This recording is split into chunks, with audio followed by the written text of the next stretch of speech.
기독교 역사를 보면 가장 큰 사건 두 가지가 있습니다. 그 하나는 예수님께서 탄생하신 것이고, 다른 하나는 성령님이 이 땅에 오셨다는 것입니다. 성경 신구약은 구약은 오신 메시아에 대한 예언을 기록했고, 신약은 오신 메시아에 대한 예언의 성취라고 그렇게 표현합니다. 그러니까 성경 신구약의 모든 핵심 내용은 예수 그리스도에게 있는 것입니다. 근데 예수 그리스도께서 이 땅에 오셔서 인간 구원을 성취시키시고 하늘로 올리우실 때 제자들에게 이런 약속하셨습니다. 내가 너희를 고아와 같이 버려두지 아니하고 세상 끝날까지 내가 너와 함께 할 것이라고 말씀하시면서, 내가 가면 내 이름으로 아버지께 구하여 보혜사 성령을 너에게 보내줄 것이다. 그가 오면 내가 한 말을 기억나게 할 것이고 너희를 인도해 주실 것이고 너희를 진리 가운데로 지켜주시고 인도하고 보호해 주실 것에 대한 관한 말씀을 하셨습니다. 때문에 성령님은 항상 우리를 도와주시고 인도해 주시고 우리를 유익하게 해 주시는 분인 것이죠. 때문에 그리스도인들은 신앙생활 할 때 항상 성령을 의지하고 성령님의 도우심으로 살아가려 해야만 합니다. 왜 우리가 성령님을 받고 성령님과 함께 살아야 되느냐 하면, 성령님을 받아야 하나님의 말씀이 기억나게 해주신다는 거예요. 사람의 기억력은 한계가 있고 저장 능력도 한계가 있습니다.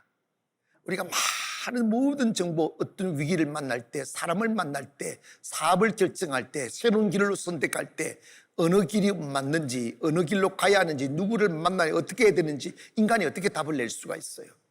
인간 답은 못 냅니다. 그런데 성령님은요, 그 즉시즉소에서 필요한 말씀을 해주시는 분입니다.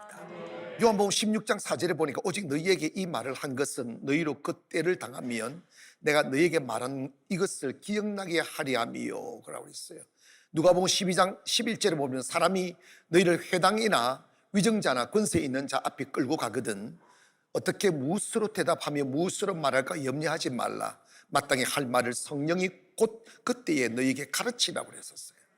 이 말씀의 배경은 뭐냐면, 예수님 전하다가 핍박, 어려움을 당하고 고통당하든지 무슨 말 할지 어떻게 할지 아무 걱정하지 마라. 그때 성령님께서 할 말 가르치시고 만나지 말아야 될 사람들 제거해 주실 것이고 잘못 선택한 거 막아주셔서 우리로 하여금 실수하지 않게 하시고 실패하지 않게 하시고 안 되는 걸 되게 하신다 이 말입니다.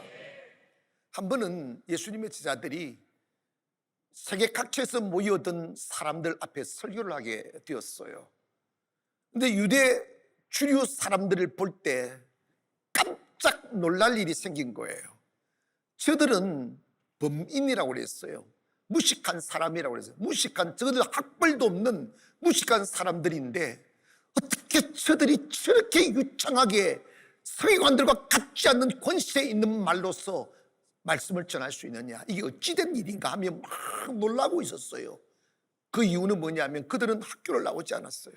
그들은 배움이 적은 사람들입니다. 그럼에도 불구하고 성령이 그들과 함께하니 할 말을 가르치시고 즉소에 하나님께서 능력으로 역사해 주셔서 그들로 인하여 세계를 변화시킨 거예요. 사랑하는 여러분, 오늘 우리에게 꼭 고민하고 고민할 거 있어요. 교회를 다니신다고, 말씀을 듣고 있다고 이것이 내게 능력이 되고 자유와 평안이 되는 게 아니에요. 여러분, 교회 오셔서 가장 중요한 게 뭐냐면 내 안에 있는 내 자아, 교만 이걸 좀 몰아내고 성령님을 좀 받아들이세요. 성령님 내게 임재해 달라고. 머리로 신앙생활 하는 사람보다 불쌍한 사람 없어요. 성령님이 오신 목적은 모두가 다 잘되게 하시기 위해 오시. 로마서 8장 28절에 보면 우리가 알거니와 하나님을 사랑하는 자 곧 뜻대로 부르심을 입은 자들에게는 모든 것이 합력하여 선을 이루시느니라고 그랬어요.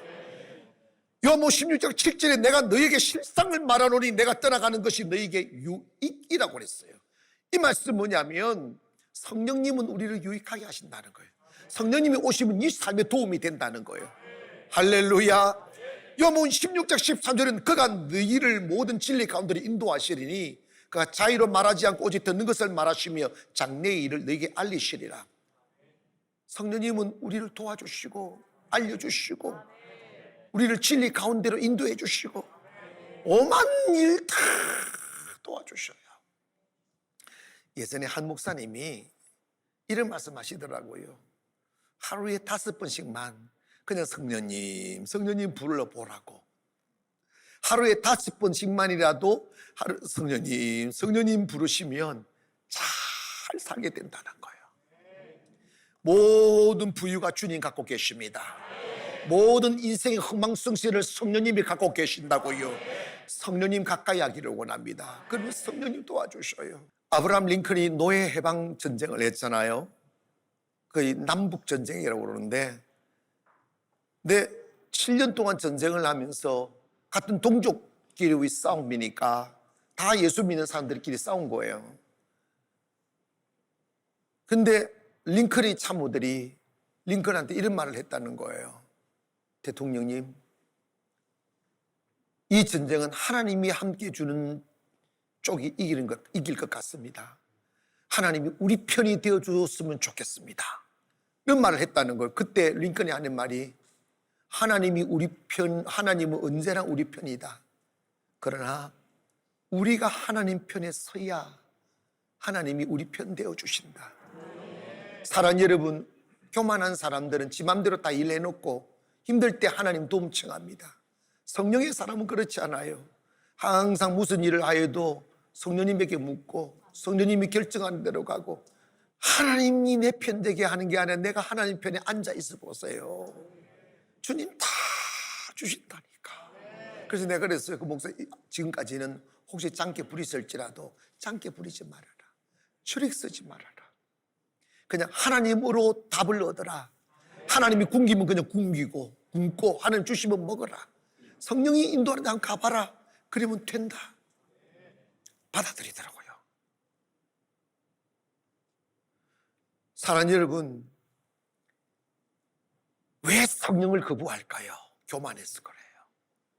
내가 주인이라는 거예요. 내가 내 인생의 주인이라는 거예요. 신앙생활에 가장 중요한 것은 이 롤더십의 전환이 와야 돼요. 성령을 주인 삼아야 돼요. 무신론주의자 니체라는 철학자가 있어요. 이 사람은 신은 없다고 하는 개변을 품은 사람이에요. 왜냐하면 자기 인생의 주인이 내다 자기 주도적 삶을 살아라는 외쳤던 사람이에요. 그러면서 자기가 자기를 지켜야 되고 자기 인생의 주인이 자기였고 이렇게 살다가 결국은 자살했어요. 거꾸로 파스칼이라는 사람은 내 인생의 주인은 하나님이다. 하나님을 의지하고 살아야 돼. 하나님이 영광 위에 살아야 된다고 외치다가 그는 나중에 팡세라는 정말 자기 삶을 노래하는 이야기들을 신앙 고백을 하면서 많은 사람들에게 그리스도로 인도하는 삶을 살았다는 거예요. 우리가 인생을 살면서 가장 조심해야 될 게 이겁니다. 내 고집대로 살려고 하는 것을 좀 버리세요. 예전에 알렉산더 대왕이 유럽을 정복하고 난 뒤에 아주 만만하게 개성 장군이 돼가지고 탁 돌아와서 왕궁에서 승리를 즐기고 폼 잡고 막 그랬어요. 그러다가 자기 거기서 키우는 애한 그 원숭이를 만지다가 원숭이를 이래가지고 손가락을 물었어. 손가락을 물어가지고 그것이 원인이 되어 전쟁에서 이기고 원숭이한테 물려서 말라리아로 죽었다잖아. 어? 하나님은 원숭이 한 마리도 세계 역사를 바꿉니다. 나폴레옹이 위틀루 전쟁에서 곳곳에 적군을 위하여 포를 다 숨겨두고 적군이 그들이 그쪽으로 오기만 하면 포를 쏴서 다 전멸시킬 준비를 하고 조화를 하는데 그날 밤에 요즘처럼 폭우가 셀이 쏟아져가지고 포들이 다 뿔구덩이 빠지고 그래가지고요 전쟁에 대패했다잖아. 조그마한 일부터 큰 일부터 시작해서 어떤 일을 성취하고 끝까지 잘 이루려면 하나님이 다 짝을 맞춰줘야 돼요. 사람의 힘으로 안 된다니까. 모든 경력의 주인은 하나님이시라고요. 따라합시다. 성령님은 나를 유익하게 하신다. 아멘. 때문에 여러분 교만 그것 다 털어내시고 성령님께 순종하기를 원합니다. 성령님 나의 주인이십니다. 그냥 딱 성령님 말씀하면 하나님 순종하면 되잖아. 순종 안 하니까 기적이 안 일어나는 것이요. 마지막으로 성령님을 왜 받아야 되느냐 하면 성령님이 우리를 자유케 하십니다. 뭐 하게 하신다고요? 요한복음 16장 33절에 보니까 진리의 성령이 오시면 그가 너희를 모든 진리 가운데로 인도하시리니 그가 스스로 말하지 않고 오직 들은 것을 말하며 장래일을 너에게 알리시라고 그랬고 8장 32절에 이런 말합니다. 진리를 알지니 진리가 너희를 자유하게 하린다는 거야. 이 말을 하니까 유대인들이 33절 그들이 대답하되 우리가 아브라함의 자손이라 남의 종이 된 적이 없거늘 어찌하여 우리를 자유롭게 하리라 하느냐고 반문을 합니다. 그들은 예수님 말씀하는 이 자유에 대하여 잘 이해를 하지 못한 거죠. 인간은 정치적인 압박을 받지 않아도 정신적, 영적, 경제적 사람에 의하여 어마어마한 사슬에 묶여 있어요.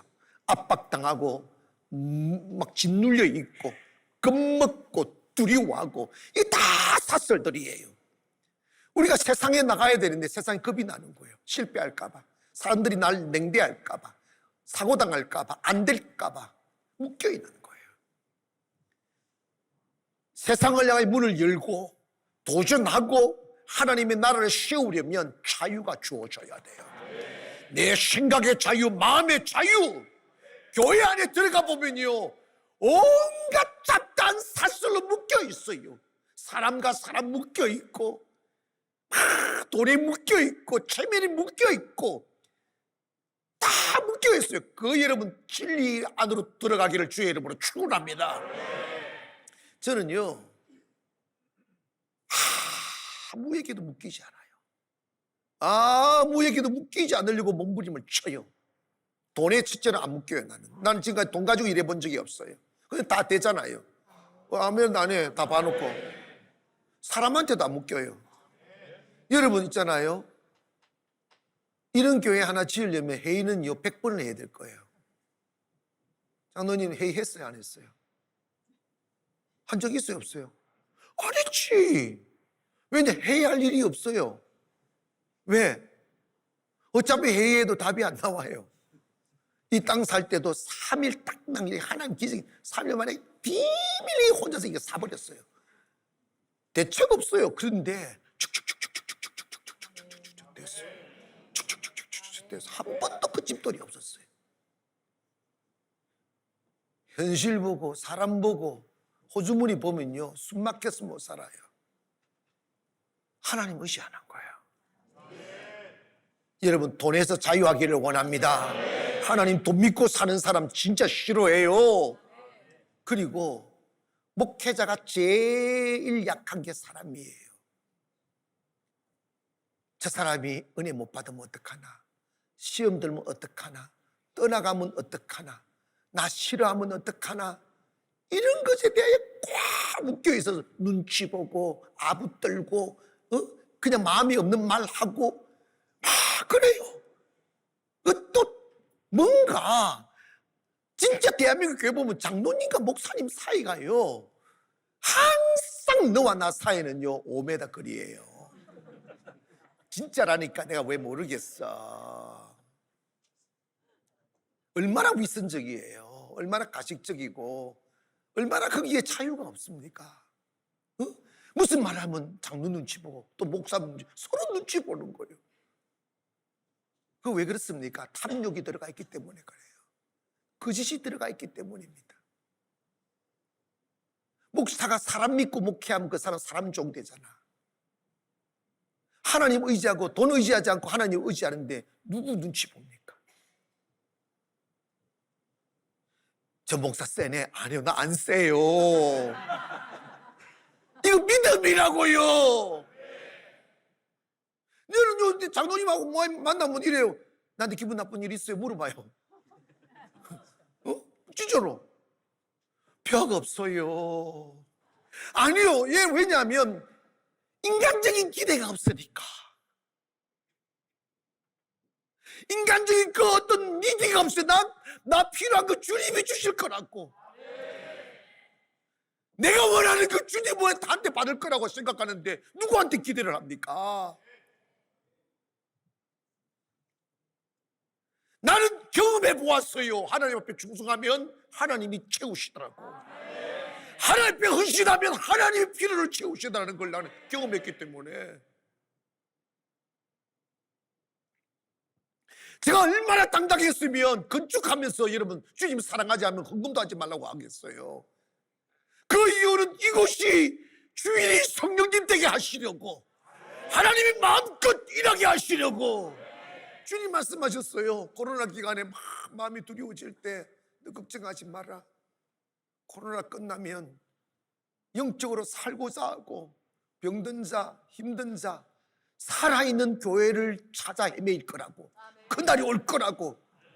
여러분, 제가 살아봤어요. 사람 두려워하고 돈 의지하고 세상 의지하고 살아보니까 한마디로 비참해지더라고요. 비참해서요. 인생이 괴로워요. 성령님 의지하고 살면 그 어느 누구도 눈치 보지 않고 정의롭게 진리 안에서 살아갈 수 있어요. 오늘 그날이 오기를 주의 이름으로 축원합니다. 성령님은 자유를 주시는 분이라 이 말이에요. 사람으로부터 자유, 물질로부터 자유, 세상으로부터 자유 말이에요. 주님 안에 거하는 그 순간부터 행복한데 뭘 다른 것이 필요하겠어요.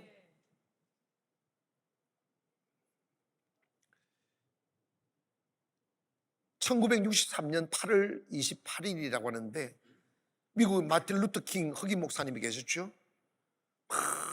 미국 사회가 흑인과 백인 사이에 갈등이 심해서 폭동이 일어나고 싸우고 죽이고 할 때 이 마틴 루터 킹 목사님이 20만 명의 흑인을 모아놓고 이런 연설을 했습니다. 우리에게도 자유는 있다. 우리에게 그런 자유를 주신 전능하신 하나님께 감사한다. 우리를 향하여 폭력을 쓰는 자에게 우리가 할 일은 어디까지나 폭력이 아니라 사랑이란다. 우리는 오직 이런 때에 우리의 행동으로 백인들은 우리를 미워하지만 우리는 백인들을 사랑하고 있다는 것을 보여주자. 정말 힘든 이야기예요. 자유가 있기 때문에 그렇습니다. 사랑하는 여러분, 성령 받은 사람은, 성령 충만한 사람은 그 누구에게도 묶이지 않고 그 어떤 곳에도 묶이지 않고 어떤 상황 속에도 묶이지 않아요. 왜냐? 그 순간 성령님이 자기와 함께함을 믿기 때문에 그렇습니다. 교회 오셔서 자유를 얻으세요. 숨을 쉴 수 있게 되게 제시란 말이에요. 왜 사람에게서 뭘 구합니까? 왜 돈을 벌어 세상을 살아가려 합니까? 왜 힘 있는 자에 가서 아부하여 손 내밀며 살려고 하십니까? 그는 이미 묶인 거예요. 돈에 노예됐고 그 사람에 노예되는 거예요. 진리를 알지니 The truth will make you free라고 했죠. 그 뭡니까? 진리가 네 자유하게 만들어 줄 거라고. 예수 믿으십시오. 성령님 의지해 보세요. 저는 최소한 송도 가나안교회를 개척할 때 하나님 앞에 맹세한 게 하나가 있어요. 하나님, 돈 없으면 안 된다고 하고 건물 없으면 안 된다고 하는 이 시대에 오직 예수 그리스도 이름 복음의 능력으로만 교회가 된다는 것을 보여줄 수 있게 해주십시오. 그래서 조그마한 상가에 그땐 치고 사랑의 교회를 시작하여 매일 예배를 드려 10년, 12년 되어 우리는 이곳에 와 있어요. 여러분, 복음이 이깁니다. 성령이 이깁니다. 저는 이 10년 연연을 이렇게 오면서 다른 것보다 가장 지키고자 했던 가치 하나가 있어요. 그게 뭐냐면 믿음이에요. 믿음. 성령의 능력으로 삼해보자.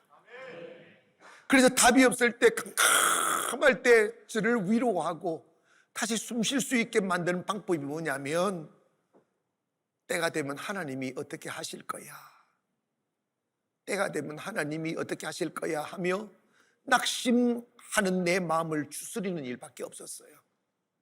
때가 되니까 하나님 계기 만드셨고, 하나님 이루셨고, 하나님 역사하셨어요. 여러분, 사람 때문에 울고 있잖아요. 돈 때문에 울고 있잖아요. 질병 때문에 울고 있잖아요. 아니면 사업 때문에 울고 있잖아요. 그 묶인 거예요. 묶인 거예요.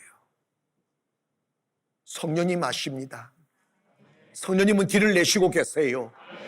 더 겸손하기를 원합니다. 더 엎드리기를 원합니다. 더 예배하기를 원합니다. 얼마까지 하나 자유를 노래할 시간이 온다 이 말입니다. 진리는 자유입니다. 그 모든 염려를 주께 맡겨버리기를 원합니다. 크게 따라합시다. 주여, 나에게도 자유를 주세요. 근심 없는 가슴으로 노래할 수 있는 그날을, 나는 그날이 올 줄 몰랐어요. 근데 성령님 의지하면 그 순간부터 자유합니다. 두렵지 않게 내일을 꿈꿀 수 있는 자유, 낙심하지 않고 미래를 기다릴 수 있는 자유, 나보다 힘센 사람들 앞에 작아지지 아니할 수 있는 자유, 텅 빈 호주머니를 가지고도 세상 앞에 나갈 수 있는 자유가 우리에게 와야 돼요. 그 자유는 성령 받은 자만이 누릴 수 있는 특권입니다. 사랑하는 여러분, 하나님 보이지 않습니다. 그러나 성령으로 우리 안에 역사하십니다. 그 성령님 모시고 한번 살아보십시오. 얼마나 삶이 행복한지. 하나님께 굴복하면, 내가 그랬어요. 내가 하나님 앞에 굴복하지 못하면 사람한테 엎드리게 되고, 하나님 앞에 굴복하면 사람한테 엎드리지 않는다. 그 사실을 경험한 거예요. 성령님 의지합시다. 내가 가장 원하는 것 하나가 있다면 성령 충만한 것이다. 다윗이 위기에 처했을 때 다른 거 다 잃어버려도 되지만 나를 주님으로부터 주님이 나를 멀리하지 말아 주시고 주의 성령을 내게서 거두지 말아 달라고 다윗은 애원합니다. 왜요? 그는 알았습니다. 그 어떤 사망의 엄침한 골짜기에 빠져 있을지라도 성령님의 손잡고 있으면 푸른 초장임을 알게 된 거예요. 세상은 점점 위험해져 가고 있고 흉흉한 파도가 넘실거리는 세상으로 바뀌어서 갑니다. 어디 한 곳 힘을 주는 곳 없습니다. 어디가 우리의 안식처입니까? 어디가 가장 편안한 곳입니까? 어디가 가장 안전한 곳입니까? 그곳은 성령의 품인 것입니다. 사랑하는 여러분, 이제 여러분의 교만한 마음 버리시고 닫혀져 있는 완악한 마음 버리시고 성령님을 모셔드리기를 원합니다. 성령님을 환영합니다. 성령님을 사랑합니다. 성령님을 의지합니다. 그 고백하며 살아보면 여러분 인생 확 바뀐다니까. 그날부터 기적이 일어나요. 왜 이 거친 세상을 여러분 홀로 놓으려고 그래요? 성령님의 배 위에 딱 타고 들어 누우면 인생이 형통하게 평탄하게 갈 수 있는 걸 말이에요. 오늘 저와 여러분이 다시 성령 충만 받았어 교회를 살리고 민족을 살리고 열방을 살리는 성령의 불구덩이가 되기를 주의 이름으로 축원합니다.